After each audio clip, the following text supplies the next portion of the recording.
अंगेज मामला सामने आया है। ये आपको बताते चले कि देर शाम की बात है जब एक दर्दनाक हादसा हो गया। जामिया नगर में जोगाबाई एक्सटेंशन में संदूक में बंद होने से मासूम भाई बहन की दम घुटने से मौत हो गई है। बच्चों की बड़ी बहन जिसकी उम्र महज 14 साल थी, वो ढूंढते हुए उन्हें छत पर गई और संदूक खोला तो उसमें नीरज और आरती मृत पड़े हुए थे। दोनों के मुंह से झाग निकल रहा था और शुरुआती जांच में बात सामने आई है कि बच्चे बॉक्स में खेल रहे थे। खेलते समय संदूक का ढक्कन ऊपर से बंद हो गया। बच्चे संदूक को खोल नहीं पाए और दम घुटने से उनकी मौत हो गई है। सूचना के बाद दक्षिण पूर्व जिले के उपायुक्त राजेश देव वरिष्ठ अधिकारियों के साथ मौके पर पहुंचे हैं और जामिया नगर थाना पुलिस भी इस मामले की जांच कर रही है।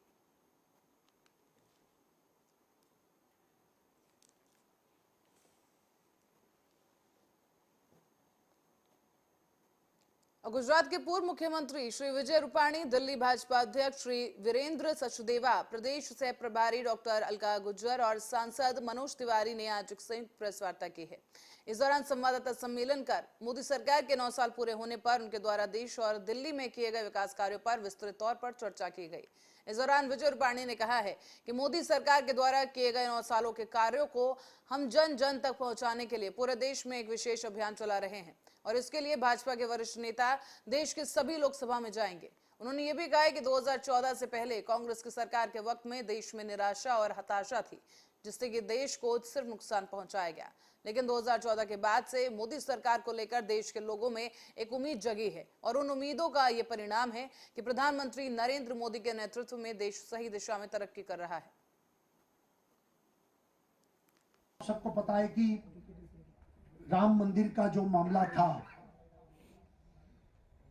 सौगंध राम की खाते हैं मंदिर वहीं बनाएंगे जो स्लोगन था, और कांग्रेस वाले बोलते थे तिथि को बताइए, आप तारीख बताइए कब बनाएंगे, वो भी खत्म हो गई बात। राम लल्ला का मंदिर बन रहा है। अब आने वाले दिन में मूर्ति प्रतिष्ठा का भी कार्यक्रम होने वाला है और देश की ये काम भी सरकार ने किया है।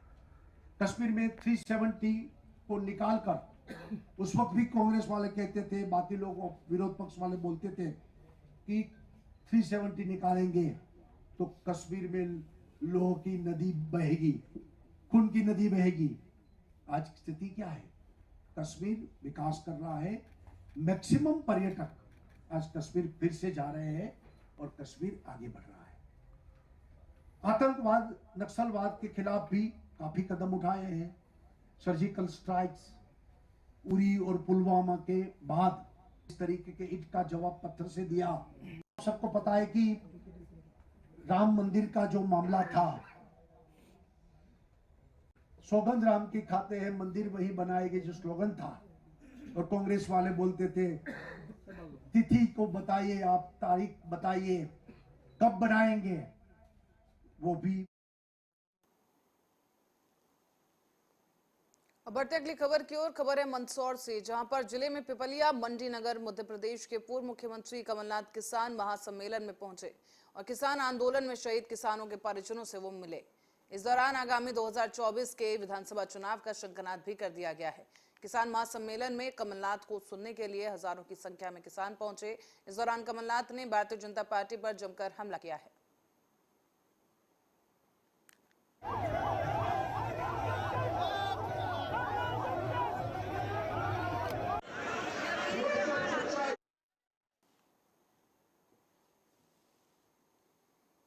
रायबरेली से खबर है, जो जिले की कानून व्यवस्था ध्वस्त हो चुकी है। पुलिस सुस्त पड़ी है और अपराधी मस्त नजर आ रहे हैं। आपको बता दें कि हाल ही में एक हादसा हुआ जहां पर खेत की रखवाली कर रहे एक किसान की लाठी डंडे से पीटकर हत्या कर दी गई। पुलिस विभाग में हड़कंप है। आला अधिकारी घटनास्थल पर पहुंच चुके हैं, छानबीन जारी है।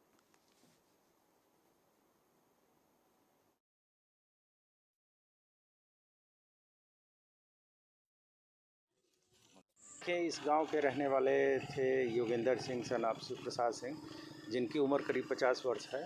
आज इनके परिजनों द्वारा सूचना दी गई कि इनकी डेड बॉडी यहाँ गांव में खेत की रखवाली कर रहे थे, बेहन की खेत की, और यहाँ पाई गई। इनके सर पे काफ़ी चोट लगा हुआ है। इस सूचना पर हमारी हरचंदपुर की पुलिस और हमारी फोरेंसिक पुलिस और स्वाट की भी टीम तत्काल मौके पे पहुँचे हुए हैं और डेड बॉडी को अपने कब्जे में लेकर के पंचायतनामा वगैरह भरा करके और इसको पीएम के लिए भेजा जा रहा है। और इस संदर्भ में हम लोग अपना जांच कर रहे हैं। इनके परिजनों द्वारा जो भी सूचनाएं दी जा रही हैं उनके आधार पर आगे की कार्रवाई।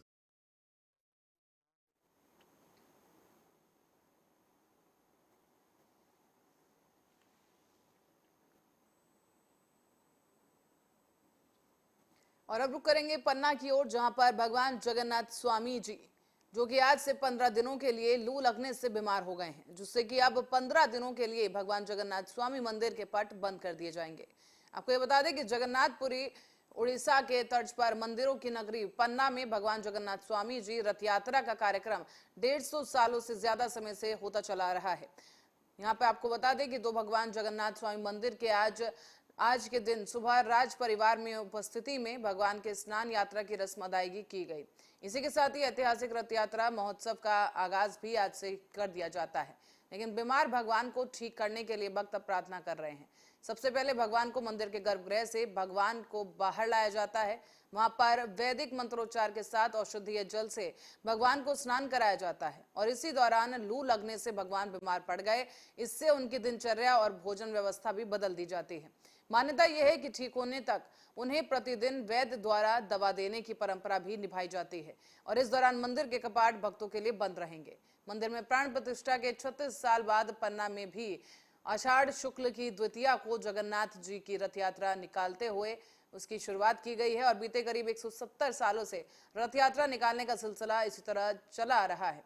इस रथ यात्रा में हजारों की भीड़ में लोग इकट्ठा होते हैं। घोड़े, हाथी, ऊंट की सवारी भी निकाली जाती है।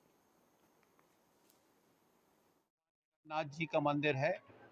ये महाराजा किशोर सिंह जूदेव ने, जो महाराज पन्ना के अधिपति थे, उनके द्वारा 1776 में महाराज किशोर सिंह जो वैष्णव थे, उन्होंने जगन्नाथ जी मंदिर से भगवान जगन्नाथ जी की मूर्ति स्थापित कर यहाँ जगन्नाथ जी की स्थापना की थी। और जगन्नाथ जी की जो परंपरा है, आज स्नान यात्रा है। स्नान यात्रा के बाद 15 दिन के लिए कपाट बंद रहेंगे। अपन देसी भाषा में लोग ये कहते हैं कि भगवान बीमार पड़ गए, लेकिन उनका अवतरण दिवस होता है।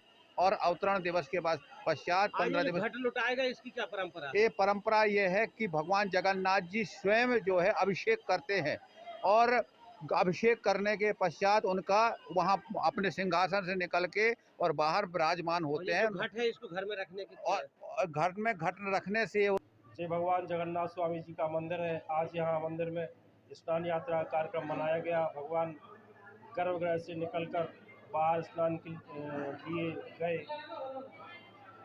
भगवान बलराम जी, सुभद्रा जी बहन और कृष्ण भगवान को लेकर बाहर स्नान के लिए गए। वहाँ 1000 छिद्र वाले घड़ों में जड़ी बूटियाँ और सब्जियाँ डालकर भगवान के स्नान कराए गए। और भगवान जब लौट के मंदिर आते हैं गर्भगृह में तो उनको लू लग जाती है। लू लगने से भगवान 15 दिन बीमार रहेंगे। जड़ी बूटियों और औषधियों से भगवान का प्रसाद लगेगा। दर्शनार्थियों को दर्शन नहीं मिलेंगे। जो भी दर्शनार्थी आएंगे बाहर से माथा टेक के भगवान की शीघ्र स्वस्थ होने की कामना करके वापस चले जाएंगे। कि भगवान की बीमार होने से मन थोड़ा श्रद्धालु श्रद्धालु जो दूर दूर से आते हैं उनको दर्शन नहीं मिलते तो दुखी तो होते ही हैं। लेकिन अब वो परंपरा चली आ रही है। भगवान 15 दिन बीमार रहते हैं। भगवान को प्रसाद। जय भगवान जगन्नाथ स्वामी जी का। और पन्ना में अंतर्राष्ट्रीय मजदूर दिवस के महीने में गरीब मजदूरों के हक पर डाका डाला जा रहा है। मजदूरों को 371 रुपए शासकीय दर से मजदूरी दी जानी चाहिए, लेकिन 250 रुपए मजदूरी ही मजदूरों को दी जा रही है। इस तरह से प्लांटेशन और खबरी निर्माण के नाम पर लाखों रुपए के हेरफेर का भ्रष्टाचार सामने आया है। 250 दे थी मजदूरी। और गड्ढे की 5 रुपया 10 रुपया। तो आपको कितने बाई कितने के गड्ढे में? 1 फुट चौड़ो 1 फुट लंबो दे थी 5 रुपये। और जन 2 फुट के खोदा थी सो 10 रुपये। अच्छा, मजदूरी कितने रुपए दी जाती है? 250। सरकारी मजदूरी मालूम है आपको कितनी है? जब पता नहीं है कि कितनी है। 300 मिला थी और 371। अच्छा जी बताइए, ये कौन सी वो बीट है, क्या बोलते हैं इस गांव को? मकरी। तो क्या आपने कभी फॉरेस्ट वालों से पूछा है? नहीं, हम नहीं पूछे। अच्छा, कितने लोगों को काम दिया है यहाँ पर? काम तो बहुत जाने के दिए हैं। अच्छा, मगर मजदूरी कम है।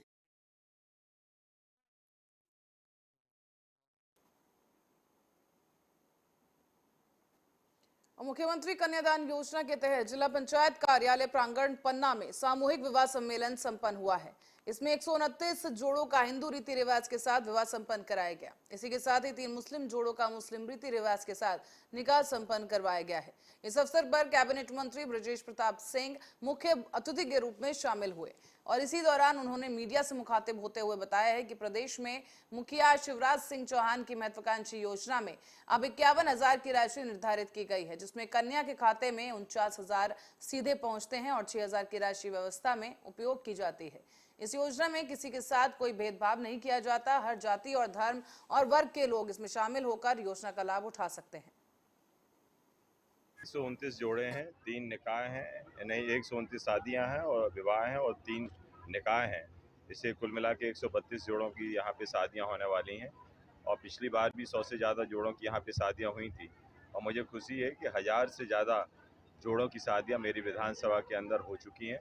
परसों भी हमारी 7 तारीख को 250 से ज़्यादा शादियां हमारी जोड़ों की अजयगढ़ में भी होने वाली हैं और इसलिए मैं ये मानता हूँ कि निरंतर ये जागरूकता का परिचायक है कि यहाँ पे अब लगातार कई ऐसे परिवार शामिल हो रहे हैं और वो चाहते हैं कि हम मुख्यमंत्री कन्यादान निकाह योजना का फ़ायदा उठाएं और इसलिए अब तो माननीय मुख्यमंत्री जी ने घोषणा भी कर दी कि 49,000 रुपये अब सीधे खाते में जाएंगे और 6,000 रुपये व्यवस्था में जाएंगे। और राकेश टिकैत का पहलवानों के नौकरी ज्वाइन करने पर एक बयान सामने आया है। किसान नेता राकेश टिकैत ने कहा है कि भारत सरकार उनसे मिलना चाहती थी, वो हमारी नॉलेज में है और हमने कुरुक्षेत्र की खाप मीटिंग में सभी लोगों को ये कहा कि भारत सरकार मिलना चाहती है और वो मिली। हमने 9 तारीख का टाइम दिया था, उन्होंने बातचीत की, खिलाड़ियों ने ज्वाइन किया और ज्वाइनिंग करके आंदोलन करना कोई गुनाह नहीं है, सच्चाई की बात कहना कोई गुनाह नहीं है और उनकी नौकरी है, सरकारी नौकरी थी, उनको वहां से जाना जरूरी था और वो लोग उस पर गए। आंदोलन से वो पीछे नहीं हटे हैं और ये आंदोलन पूरा देश लड़ेगा। नहीं क्यों इस्तेमाल करते हैं और नौकरी पे जाना कौन सा अपराध है? सरकारी नौकरी क्यों छोड़ देवे भाई? हम उनको देश के लोग क्या उनको अपनी सैलरी दे सकते हैं? हम क्यों नौकरी छोड़ते हैं? वे आंदोलन उन्होंने करा है। बहुत से विभाग हैं जिनमें घटनाएं घटती है या कोई विभाग के लोग नौकरी करते हुए सामने कभी आंदोलन में आए। इनकी तो बड़ी हिम्मत की बात है कि नौकरी करते हुए अपनी नौकरी दांव पर लगाकर इन्होंने आंदोलन किया। और बालासोर ट्रेन हादसे को लेकर कांग्रेस शुरू से ही मोदी सरकार पर हमलावर रही है और अब एक बार फिर से कांग्रेस ने प्रेस कॉन्फ्रेंस कर बीजेपी सरकार को आड़े हाथों लिया है। यहाँ पर कांग्रेस प्रवक्ता सुप्रिया श्रीनेत ने कहा है कि रेल से इस देश का आम आदमी सफर करता है। कल जब आप, हम, आपका परिवार और देश के लोग रेल में बैठेंगे तो ये याद रखिएगा कि आप ये सफर अपने रिस्क पर कर रहे हैं, सरकार की कोई जिम्मेदारी नहीं। साथ ही सुप्रिया ने बीजेपी नेताओं के घायलों से मुलाकात करने पर तंज कसते हुए इसे एक स्वांग बता दिया है। मेरे कुछ सवाल है, आप सीबीआई से नहीं, आप एनआईए से, किसी से भी जांच करा लीजिए, लेकिन क्या अब सीबीआई ढूंढेगी कि मरम्मत और नए ट्रैक के बजट को 2018-19 से घटाकर के बजट को घटाकर 2020 तक 7,400 करोड़ का क्यों कर दिया गया? क्या सीबीआई ये बताएगी कि इस बजट में 23% कटौती क्यों हुई? क्या सीबीआई ये ढूंढेगी कि जब रेलवे चिंतन शिविर हुआ तो हर जोन को सुरक्षा पर बोलना था, सबको चुप करके क्यों बैठा दिया गया और एक ही जोन को बोलने की इजाजत क्यों दी गई? और क्या सीबीआई ये ढूंढेगी कि उस चिंतन शिविर में सिर्फ वंदे भारत और कितना रेवेन्यू रेलवे से निकल सकता है पर चिंता क्यों हो रही थी, सुरक्षा की बात क्यों नहीं हो रही थी? क्या सीबीआई ये ढूंढेगी कि जो CAG controller and auditor general की लेटेस्ट रिपोर्ट है जो बताती है कि 2017 से 2021 के बीच में 10 में से करीब 7 हादसे पटरी से उतर जाने, डीरेलमेंट के कारण हुए, वो क्यों हुए? क्या सीबीआई ये ढूंढेगी कि ईस्ट कोस्ट रेलवे में सुरक्षा के लिए रेल और वेल्ड का परीक्षण क्यों नहीं हुआ इस दौरान? 10 में से 7 हादसे डीरेलमेंट की वजह से होते हैं और ईस्ट जोन जहां बालासोर में एक्सीडेंट हुआ वहां पर इसका परीक्षण तक नहीं किया जाता है 4 सालों में। क्या सीबीआई ये ढूंढेगी? क्या सीबीआई ये ढूंढेगी कि रेल राष्ट्रीय कोष का फंडिंग 79% क्यों घटा दी गई? क्या सीबीआई ये ढूंढेगी कि 20,000 करोड़ रुपए आवंटित करना था, वो पैसा क्यों नहीं आवंटित करा गया ट्रैक की मेंटेनेंस के लिए? ये सवाल आपसे पूछ ले, क्या सीबीआई का ये काम है? क्या सीबीआई ये ढूंढेगी कि 3 लाख रिक्त पद क्यों है? क्या? और एक ये भी सच है, दुख के साथ कहना पड़ता है कि जब मंत्री या प्रधानमंत्री वहां जाते हैं तो ऐसा स्वांग रचा जाता है जैसे भगवान अवतरित हो गए हो। अरे उनका काम है, चुने हुए प्रधानमंत्री है, रेल मंत्री है, अगर वो जहां पर 300 लोगों की मौत हो गई करीब करीब, उस हादसे की जगह पर नहीं जाएंगे तो क्या करेंगे?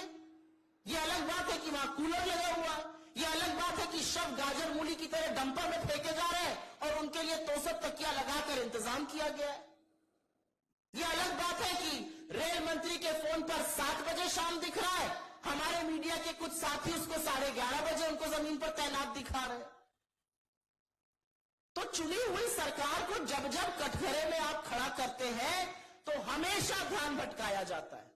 और इसीलिए हम सिर्फ और सिर्फ एक बात कह रहे हैं कि जांच जो है वो टेक्निकल एक्सपर्टीज के जो लोग हैं उनसे कराई जानी चाहिए और जवाबदेही तय होनी पड़ेगी कि क्यों नहीं ट्रैक मेंटेन किए जा रहे, क्यों भारतीय रेलवे जो करीब 2 करोड़ 20 लाख लोगों को रोज अपने गंतव्य पे पहुंचाता है, आज लोगों को रेलगाड़ी में बैठने से डर लग रहा है।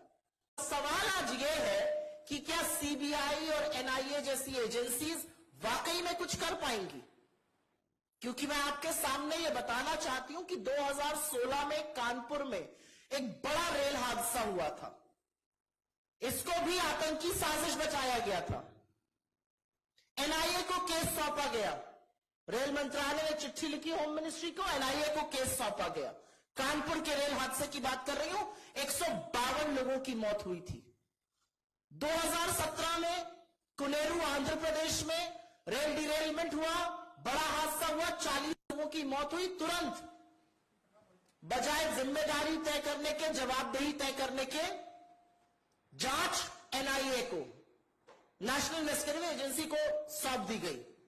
7 साल हो गए हादसे के और आज एनआईए एक तय हो कि यह साजिश थी और सरकार की और सिस्टम की विफलता के कारण ये एक्सीडेंट नहीं हुए थे। 7 साल बाद भी चार्जशीट दायर नहीं हुई है। मतलब करीब करीब 200 लोगों की मौत रेलवे ट्रैक पर डिरेलमेंट से हो गई। उसका जिम्मेदार कौन है ये नहीं पता है। और ओडिशा के मुख्य सचिव प्रदीप जैना ने पत्रकारों से बात कर ओडिशा ट्रेन हादसे में मौजूदा परिस्थिति की जानकारी दी है। उनका कहना है कि अभी तक कुल 288 लोगों की मृत्यु हो चुकी है और 95 शवों का जिला स्तर पर हस्तांतरण किया गया था। 193 शवों को भुवनेश्वर लाया गया था, जिसमें से 110 शवों की पहचान कर दी गई। कुल 288 में से 205 शवों की पहचान हो चुकी है और 83 शवों की पहचान होना बाकी है। मैंने कल बताया था, आफ्टर थोरो वेरिफिकेशन करने के बाद कल तक जिला प्रशासन कलेक्टर साहब ने 275 डेथ को कंफर्म किए थे। उसके बाद कल रेलवे ट्रैक की दोनों साइड 200 फीट को कमिंग किया गया था, मॉपिंग एक्सरसाइज किए थे, जिसमें रेलवे पुलिस, जिसमें state police, state civil administration, magistrate के तत्वावधान में ये combing exercise, mopping up exercise किए थे। एंड उनका एक्सरसाइज में और कोई मृतक या आहत व्यक्तियों को पाया नहीं गया। लेकिन उसके साथ हम जो ट्रैक से जो बॉडी निकाले थे या जो इंजर्ड पर्सन को हम बॉगी से निकाले थे, उनका लिस्ट डिफरेंट हॉस्पिटलों को जो भेजा गया था, जो लिस्ट, वो लिस्ट, और जो मृतक को कलेक्शन करके एक पॉइंट में रखे थे बहानगा, पहले वो बहानगा जहाँ इंक्वेस्ट हुआ था उसका लिस्ट, फिर नोसी में हमारा जो टेम्पोररी मॉर्चुअरी कहते उसका लिस्ट, हॉस्पिटल का लिस्ट, मॉर्चुअरी का list, temporary first point collection inquest point का लिस्ट, ये सब को रिकन्सिलेशन करने के बाद और डिफरेंट डिस्ट्रिक्ट कलेक्टर से रिपोर्ट लेने के बाद आज collector Baleswar finally has confirmed the final figure of death to be 288.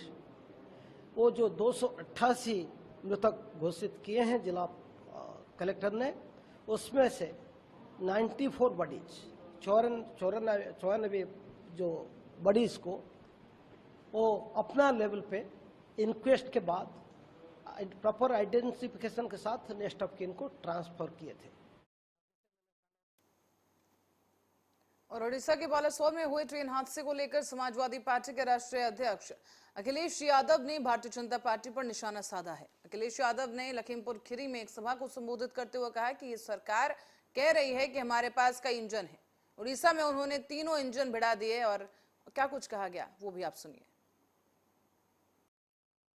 अपने नेताओं से कहेंगे, आज तो कार्यकर्ताओं से हम अपील करके जा रहे हैं, लेकिन एक बार सेक्टर प्रभारियों से जरूर मैं मिलूंगा।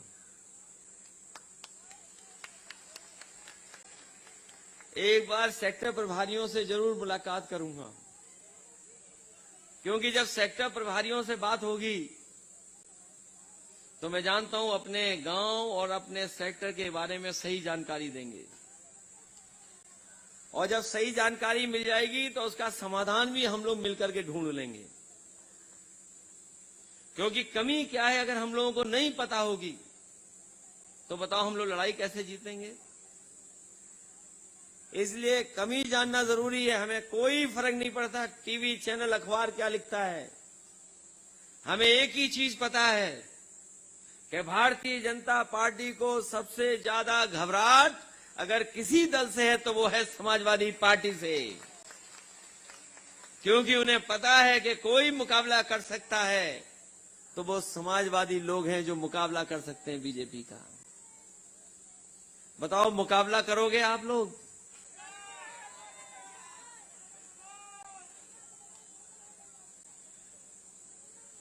क्योंकि लोकसभा का चुनाव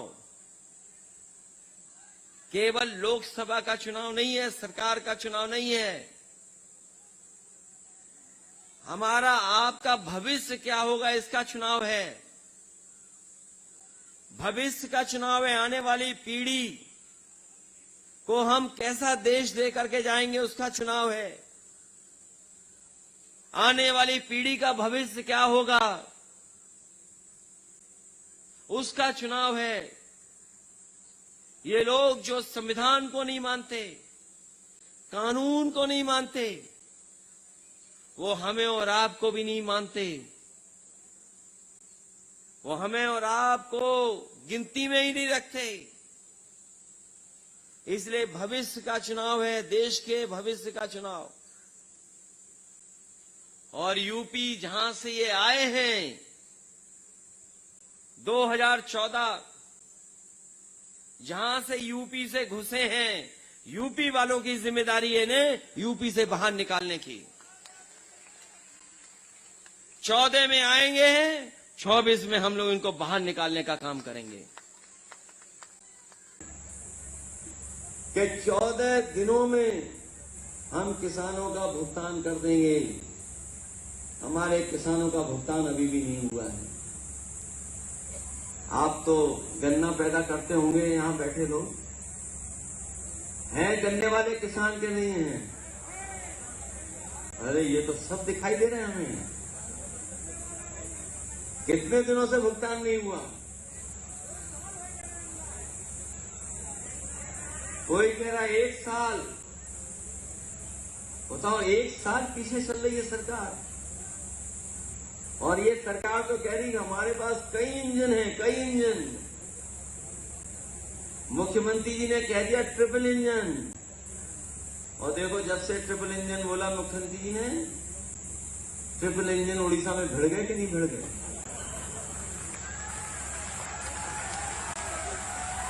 इन्होंने कहा ट्रिपल इंजन की सरकार। हमें लगता है इन्हें पहले ही पता था ट्रिपल इंजन भिड़ जाएंगे वहां पर। कितने लोगों की जान चलेगी बताओ। अभी भी संख्या नहीं सही बता पा रहे हैं। और कहते थे ट्रेन में कवच है, कवच। आपको पता होगा बीजेपी के सरकार के जो मंत्री थे वो सरकार कहती थी कि ट्रेन में ऐसे कवच लगाए हैं। अपने नेताओं से कहेंगे आज